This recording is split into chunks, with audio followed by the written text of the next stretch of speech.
রাজনৈতিক দলগুলোর জন্য আবারও নতুন আহ্বান দিলেন ডক্টর মোহাম্মদ ইউনূস।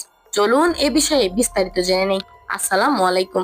বাংলাদেশের রাজনৈতিক অঙ্গনে আবারও নতুন চমক। দেশের বর্তমান প্রধান উপদেষ্টা ডক্টর মোহাম্মদ ইউনূস এবার সরাসরি রাজনৈতিক দলগুলোর উদ্দেশ্যে দিলেন কড়া বার্তা এবং নতুন এক দায়িত্ব। তিনি স্পষ্ট জানিয়ে দিয়েছেন, শুধু নির্বাচন নিয়ে কাড়াকাড়ি করলেই চলবে না, এর পিছনে থাকতে হবে গভীর প্রস্তুতি।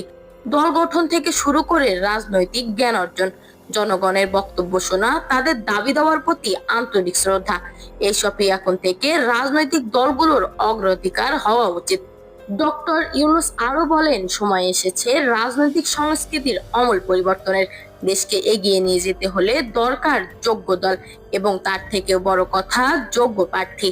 আর এই জায়গায় জনগণের দায়িত্বও কম নয়। সঠিক নেতৃত্ব বেছে নেওয়ার দায়িত্ব এবার জনগণকেই নিতে হবে। এই ধরনের পরবর্তী আপডেট পেতে আমাদের চ্যানেলটি সাবস্ক্রাইব করে পাশে থাকবেন।